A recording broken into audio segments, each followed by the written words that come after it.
le pardon.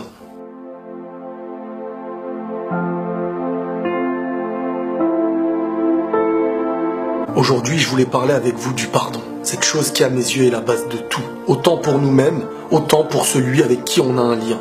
Et peu importe le lien.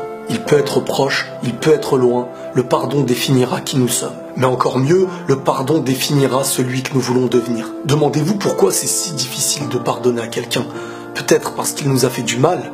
Peut-être parce que c'était un très gros mal même. Mais souvent aussi c'est par haine, tristesse, rancune ou encore par ego. Au fond, est-ce que ces choses-là sont un bien pour nous? Est-ce un bien pour notre avancée? Et si tu veux être léger et libre, qu'est-ce qui te reste à faire? Il va falloir se libérer de ces poids néfastes. Donner autant que recevoir. On souhaite tous être pardonnés de nos bêtises et de nos péchés. Pourtant, on a du mal à pardonner ceux des autres. Rien n'est facile, mais la meilleure chose à comprendre, c'est que pardonner, c'est un bien prioritaire pour nous. Avant même de pardonner à quelqu'un, on se fait un bien individuel. Il est vrai qu'en pardonnant à quelqu'un qui a pu faire un mal, on lui offre un nouveau chemin. En tout cas, on n'est plus le mur de son nouveau chemin. Mais de notre côté, on apaise notre cœur de la haine, de la rancune, de l'ego. Certains diront, et alors? Sachez que tout ce qui nous empêche de pardonner à quelqu'un, c'est ce qui nous empêche aussi d'avancer. On doit être clair sur une chose liée au pardon.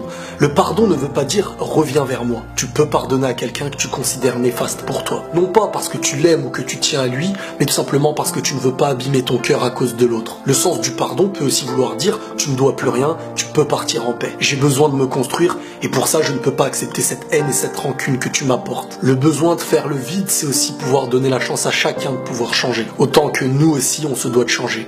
Nous ne sommes pas plus parfaits que ceux à qui on pardonne. Avant de dormir, tout le monde devrait se rappeler que peut-être on ne se réveillera pas demain. Donc pourquoi ne pas s'endormir propre de tout en ayant demandé pardon aux gens tout en les pardonnant? N'oublions pas aussi que parfois les gens peuvent changer et que parfois ce bienfait dépend du poids qu'on a accepté de leur retirer. Et même s'ils vous ont fait du mal, même s'ils vous ont fait pleurer, n'attendez pas la récompense de ces personnes ou la reconnaissance, car elle viendra d'ailleurs. Et en fin de compte, peut-être que nous aussi dans nos vies on en a fait couler des larmes. Le pardon est une richesse et si un jour vous voulez vous sentir heureux, il va falloir être pardonneur. À chaque fois qu'on pardonne à quelqu'un, on se pardonne un petit peu à nous-mêmes. Ça coûte une difficulté au présent, mais c'est un très grand bienfait pour le long terme. N'ayez pas peur, chacun récoltera ce qu'il a semé. Mais ça, c'est pas à nous d'en juger. Quoi qu'il en soit, notre manière de pardonner définira notre cœur, définira notre personne.